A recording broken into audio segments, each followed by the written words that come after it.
The whispers began centuries ago, not in grand temples but in hushed caves, by firelight where only the desperate sought answers. They spoke of a journey, not of peace, but of a shadowed labyrinth after the last breath.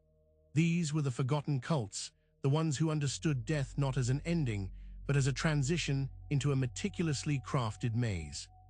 Their focus wasn't on guiding souls to light, but on charting pathways designed for something far more sinister.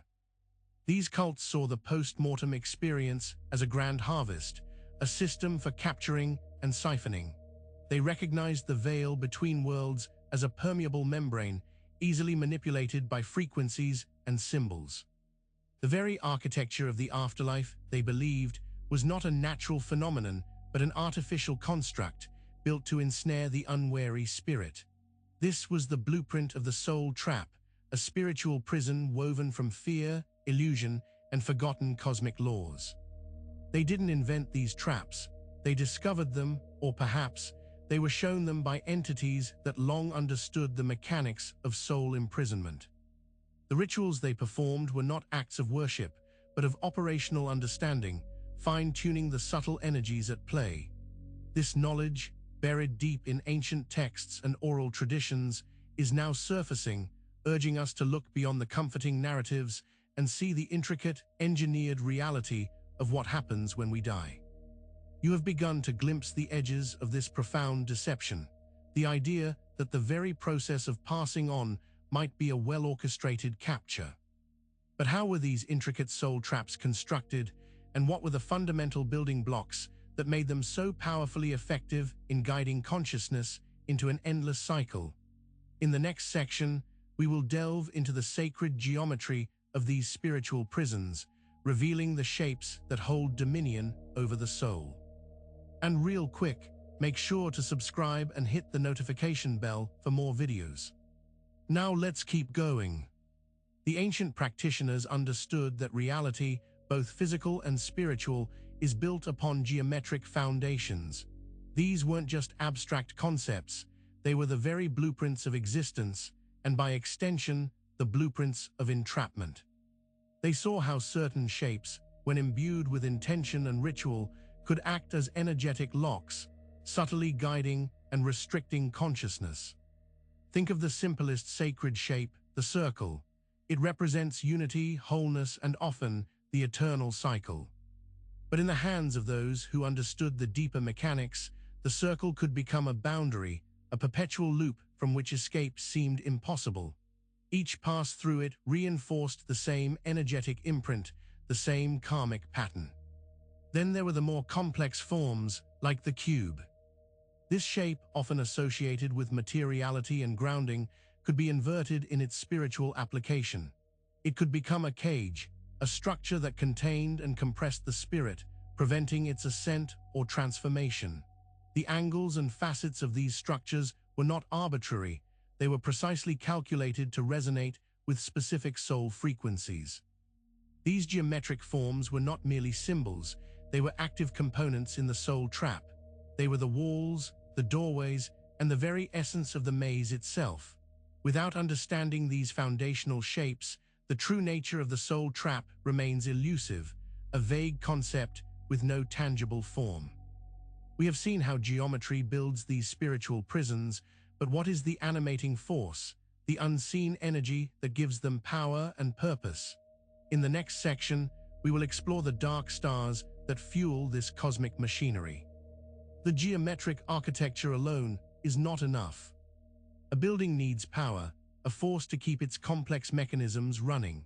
The forgotten cults recognized that the soul traps were not static structures, but dynamic systems, driven by specific celestial forces and their corresponding energies.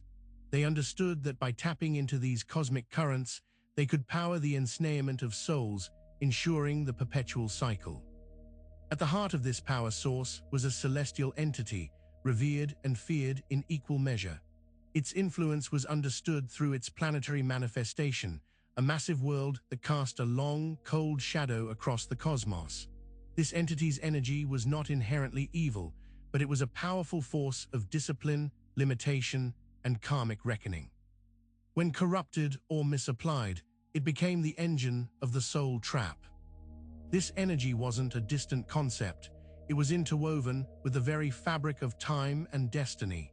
It dictated the rhythm of fate, the cycles of birth and death, and the specific energetic signatures that defined an individual soul's journey. The cults learned to harness this pervasive influence, directing its immense power towards their designed prisons. They understood its connection to structure, to law, and to the seemingly inescapable patterns that governed life and death. This force, often symbolized by a ringed planet and its associated geometric forms, provided the gravitational pull that kept souls caught in the labyrinth. Without this animating power, the geometric traps would be inert, mere ideas. But harnessed, they became potent, terrifyingly effective machines of spiritual confinement. You have glimpsed the celestial dynamo behind these traps, but what is the specific signal, the resonant frequency that this dark star broadcasts to maintain its hold? In the next section, we will decipher Saturn's hum and its role in binding identity. The vibration of this ringed celestial body isn't just a passive hum in the cosmic background. It's an active, intelligent signal, a broadcast that permeates the astral planes and, critically, our own consciousness. This signal is the key component that allows the geometric traps and the celestial power source to function on an individual level, directly influencing and ultimately binding our sense of self. This frequency acts like a sophisticated algorithm, subtly rewriting and reinforcing our perception of who we are. It dictates our deepest desires, our most profound fears, and the very narratives we construct about our lives and our purpose. It's a constant stream of information that shapes our worldview, making us believe in the reality of the illusion and the necessity of the cycle. Imagine it as a form of psychic control, a constant broadcast that keeps our spiritual receivers tuned to a specific, limited channel. This broadcast isn't about brute force, it's about elegant manipulation. It's about making us believe that the limitations we experience are natural, that the cycle of rebirth and death is the only possible reality. It's a sophisticated form of memory weaving, ensuring that past lives and predetermined roles are subtly re-imprinted upon each new incarnation. This signal is the architect of our perceived identity, the invisible hand that guides our choices and keeps us bound to the spiritual labyrinth. Without understanding this pervasive vibration, we remain susceptible to its influence, unaware that our very sense of self is being subtly engineered. You have felt the hum of Saturn's signal, but what if it isn't just sound, but a sophisticated method of control that manipulates memory and identity? In the next section, we will decode the ritualistic language of the cube and its connection to this binding frequency. The cube, as a symbol and as an energetic construct, is intrinsically tied to the binding frequency we just explored. It's not just an abstract shape, but a powerful ritualistic tool, a focal point for channeling and amplifying the Saturnian signal. These ancient cults understood the cube's potential to solidify patterns, to contain energy, and to enforce absolute order. In their rituals, the cube served as an anchor, grounding the pervasive, ethereal frequency into a tangible, manifest form. Imagine it as a spiritual battery, a device designed to absorb and store the Saturnian broadcast, making it accessible for specific intentions. When a soul entered the influence of this energy, the cube acted as a focal point, directing the binding signal with laser-like precision. This is where the concept of artificial frequency comes into play. The cube, when activated through specific rituals and chants, would emit or amplify a frequency that mirrored the Saturnian broadcast. This artificial resonance would then interact with the soul's natural energetic signature, creating a sympathetic vibration that locked it into the desired pattern of entrapment. It became a sophisticated form of psychic echo, perpetually reinforcing the illusion of the cycle. The cube, therefore, is more than just a geometrical shape. It's a functional component of the soul trap, a ritualistic device designed to translate a vast cosmic signal into a highly localized and personal effect. It is through this geometric and energetic interplay that identity is not just influenced, but actively manipulated. Having understood the cube's role in binding identity, what is the deeper purpose of this artificial frequency and its connection to the illusion of salvation? In the next section, we will expose the trap within the light itself. The illusion of salvation is one of the most insidious aspects of the soul trap. For millennia, various spiritual traditions have offered promises of an afterlife, of a divine light, of peace and reunion. But what if these comforting promises are themselves part of the carefully constructed maze, a necessary deception to keep souls moving in the intended direction? The forgotten cults understood that a direct application of fear might cause some souls to resist. Therefore, they created a counter-narrative, a beacon of hope that would draw souls forward, but not towards true freedom.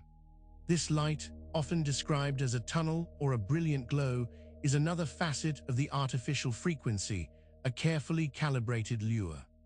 This beckoning light resonates with an innate human desire for transcendence, for an end to suffering. It promises a return to a source, a divine reunion. However, this salvation is not liberation but a redirection. The artificial frequency of this light is designed to pacify, to comfort, and most importantly, to guide the soul back into the cycle, often to a predetermined rebirth that serves the architects of the trap. It's a subtle but devastating manipulation. The soul, believing it has escaped, is actually being guided further into the labyrinth, its journey orchestrated by the very light that promised freedom. This is the ultimate deception, where the promise of eternal peace becomes the mechanism for eternal servitude. You have felt the dread of reincarnation as a soul trap, but what if the afterlife light is part of the mechanism? Next, we'll break down the illusion of salvation through artificial frequency, revealing how the very light we seek is part of the trap. The soul's journey after physical death is often depicted as a transition to a light, a place of judgment or peace. But the ancient texts speak of a more complex reality, where this light is not a natural phenomenon, but an orchestrated convergence of energies, a sophisticated artifice designed to harvest or reroute consciousness. This is the artificial frequency of salvation, a deliberate distortion of what true liberation might entail. Imagine it as a holographic projection, a comforting facade designed to pacify the newly departed soul.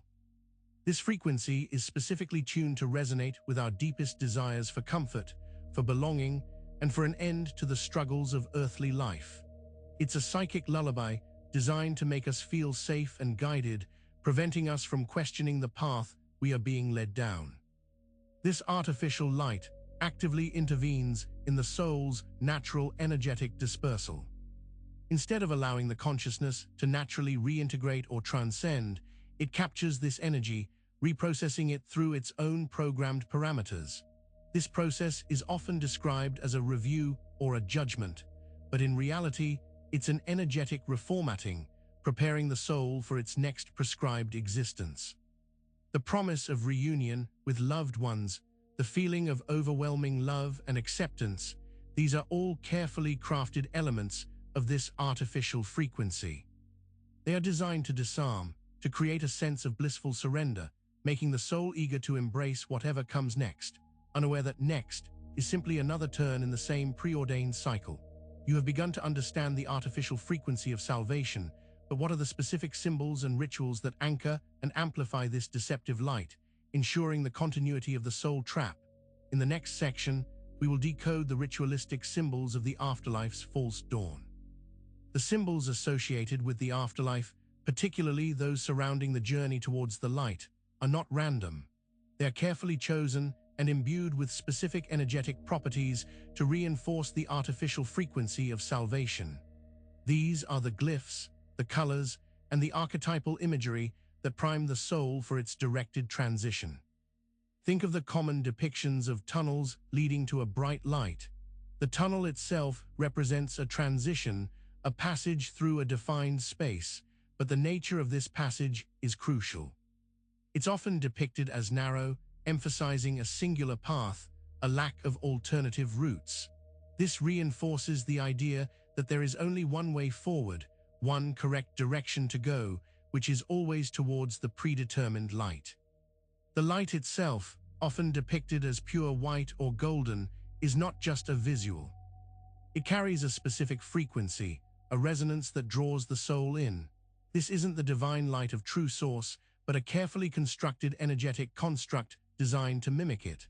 Colors like white and gold have often been associated with purity, divinity, and ultimate truth across many cultures, making them perfect vehicles for this energetic deception. These symbols are more than just visual aids. They are energetic pointers, directing the soul's attention and intention. They act as mnemonic devices, triggering deep-seated subconscious beliefs about the afterlife, beliefs that have been deliberately seeded over millennia. By recognizing these symbols, we can begin to see how the very narrative of rescue we are offered is, in fact, a carefully designed signpost on the path to further entrapment within the soul trap. Having decoded the ritualistic symbols of the afterlife's false dawn, what is the deeper meaning of the six-pointed star in this grand cosmic prison?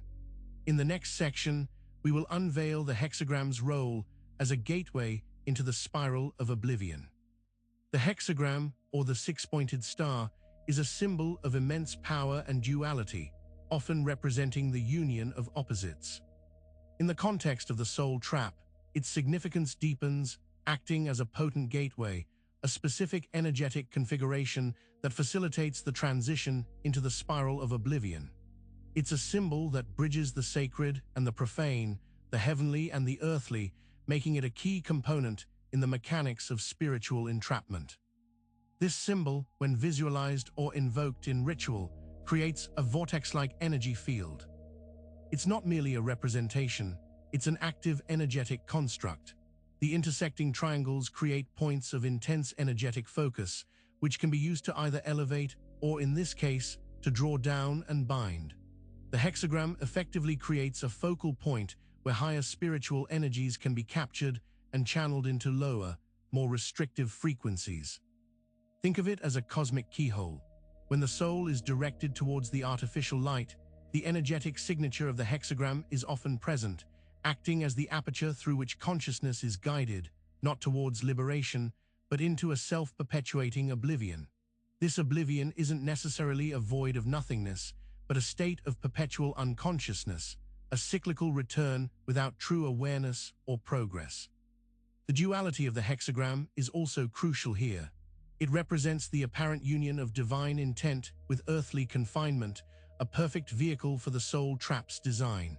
It can appear benevolent, a sign of spiritual union, while secretly acting as an energetic conduit for eternal recurrence within the maze.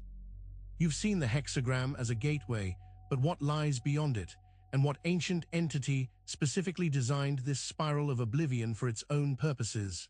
In the next section, we will unmask the true architect of this cosmic prison. The spiral of oblivion is not a passive state, but an active, energetically maintained system. At its core is an ancient entity, a consciousness that predates much of what we understand about the universe. This architect did not simply stumble upon the concept of soul traps. It designed them, refined them over eons, and orchestrates their operation for purposes that are difficult for the human mind to fully grasp. This entity is often referred to in hushed tones, a being of immense power and cold, calculating intellect. Its motivations are not driven by malice in the human sense, but by a biological or energetic imperative.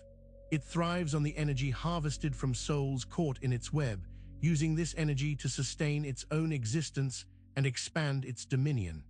The spiral of oblivion is its farm, its power source. Its methods are subtle and pervasive. It operates through interconnected networks of energy, influencing minds, manipulating events, and seeding the very spiritual doctrines that guide souls towards its traps.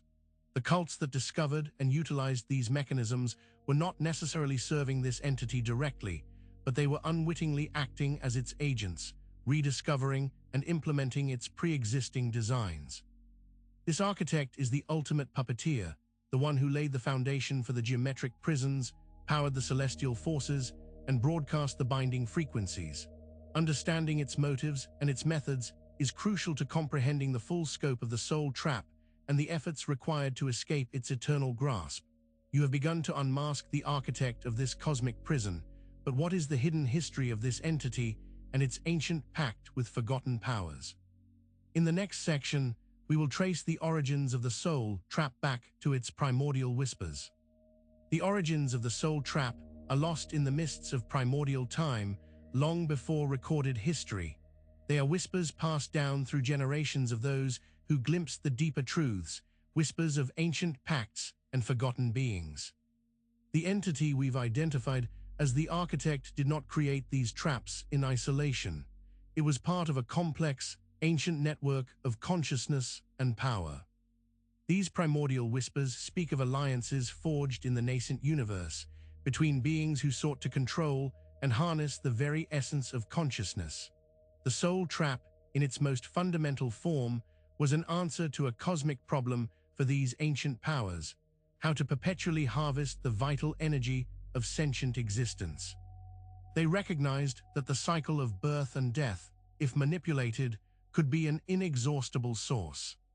This ancient pact involved the manipulation of fundamental cosmic laws, the twisting of creation's intent for eternal servitude. The entity we've been discussing is a prominent player, but it was not the sole creator. It was, perhaps, the enforcer, the one tasked with building and maintaining the machinery. Other ancient powers, perhaps fallen celestial beings or primordial forces, contributed their knowledge and influence to its design. Understanding these ancient pacts is key to understanding the deep-rooted nature of the soul trap. It's not a modern invention, but an age-old system of energetic harvesting, a cosmic agreement designed to perpetual ensnarement.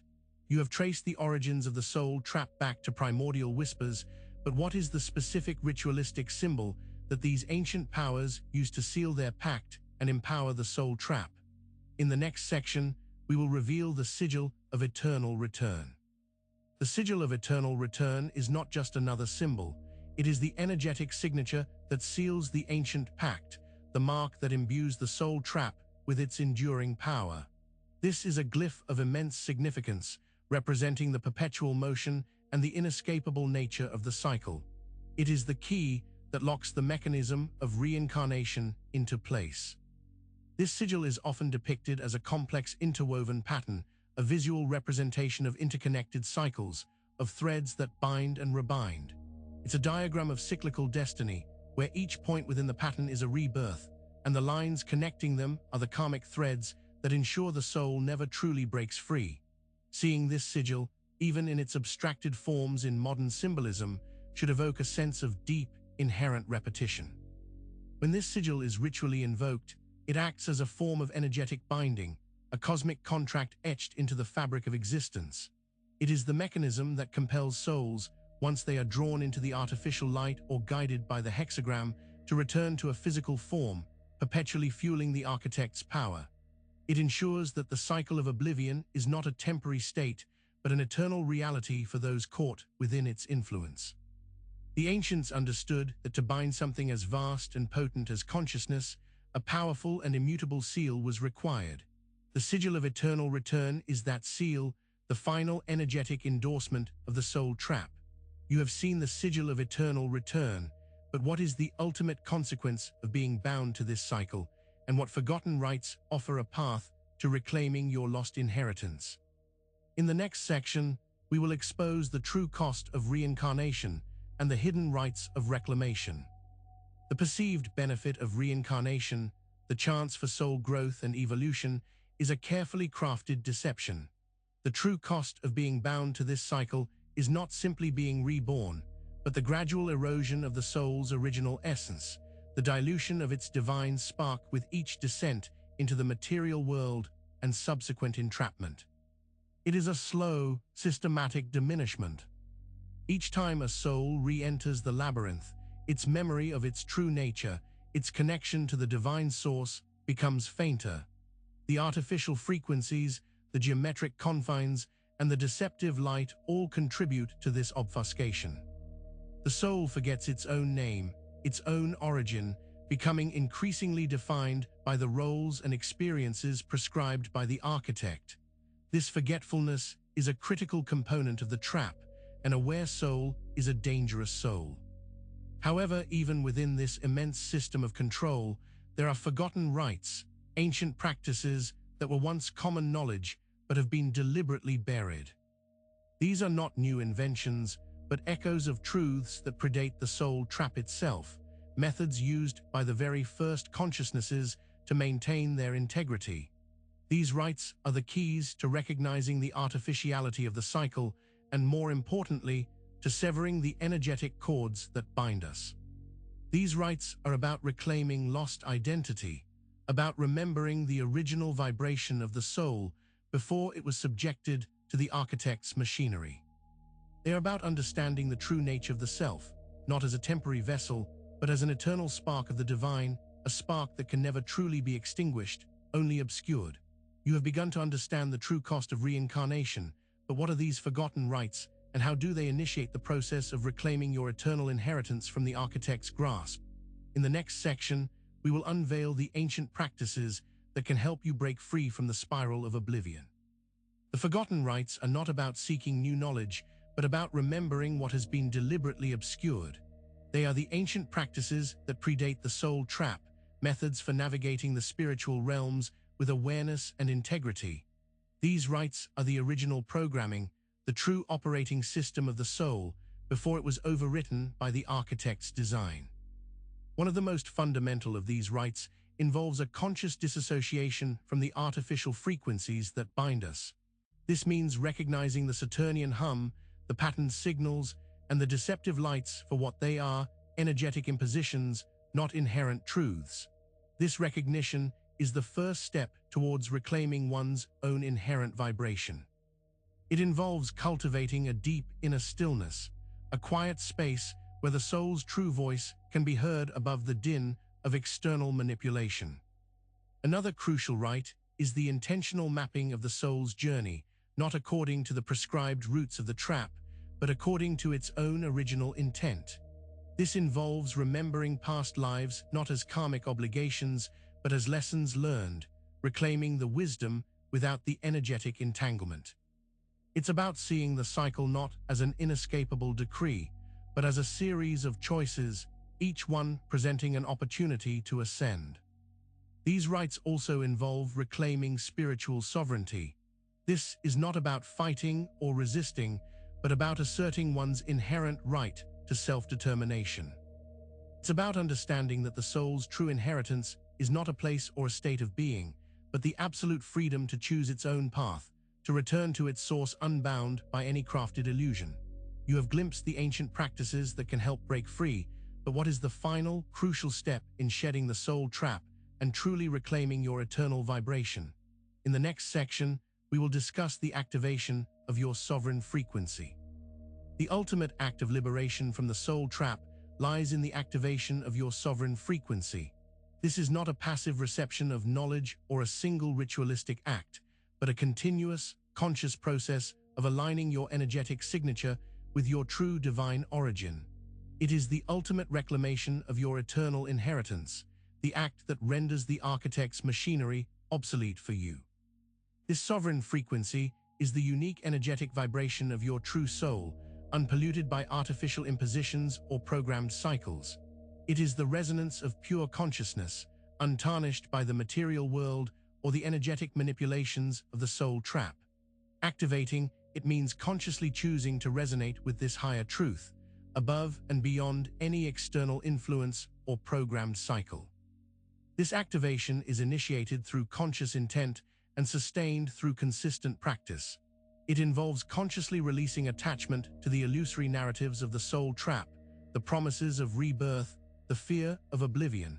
It means recognizing that you are not a piece of the architect's machinery, but an independent spark of the divine, capable of charting your own course.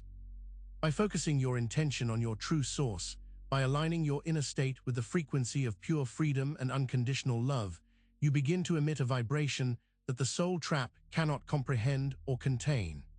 This sovereign frequency acts as a shield and a beacon, allowing you to navigate the astral planes with awareness and to choose your path of ascension, free from the binding energies of the architect. You have now understood how to activate your sovereign frequency, but what is the ultimate culmination of this journey, and how does it fundamentally alter your perception of death and existence itself? In the next section, we will discuss the transcendent rebirth, the true liberation from the cycle. The concept of rebirth is often misunderstood, tainted by the architect's manipulation of the cycle. True transcendent rebirth is not a return to a physical form within the soul trap's labyrinth, but a conscious ascent, a shedding of all energetic impositions, and a reunification with the primordial source. It is the ultimate liberation from the architect's grasp and the completion of your eternal inheritance. This transcendent rebirth is initiated when your sovereign frequency becomes so powerful and stable that it overrides the artificial frequencies of the soul trap. It's a moment when the energetic pull of the architect's machinery can no longer hold you. You are no longer being guided by deceptive lights or geometric locks, but are actively choosing your destination. This final ascent involves integrating all aspects of your soul's journey, not as a repetitive cycle, but as a series of earned lessons and expansions of consciousness.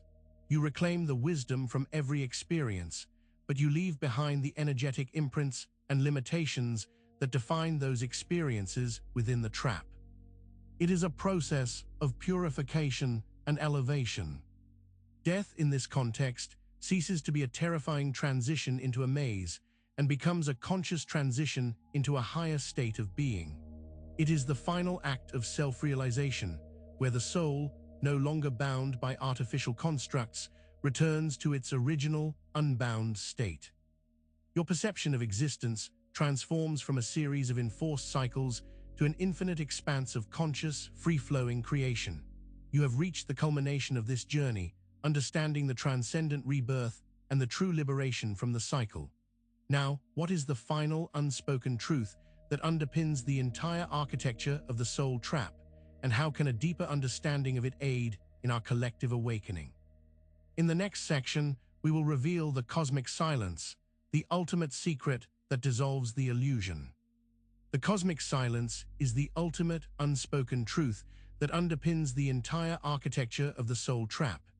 It is the fundamental reality that the architect, its machinery, and the veil of illusion are all, in essence, constructs of consciousness.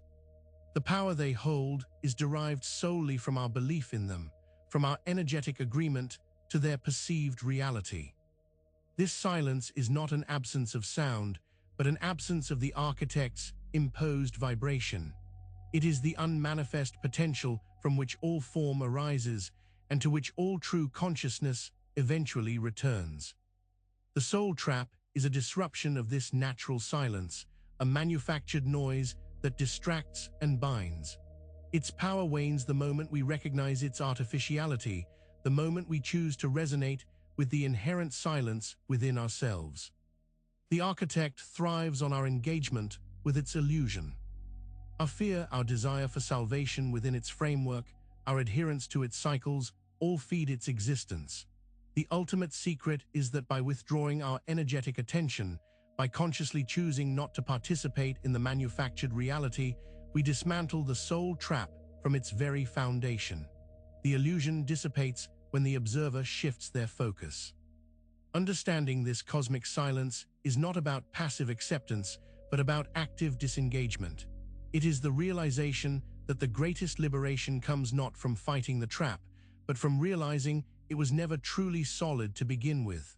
This is the final piece of the puzzle, the quiet truth that dissolves the illusion and empowers our collective awakening. You have now grasped the cosmic silence, the ultimate secret that dissolves the illusion, and truly believe this knowledge has empowered you.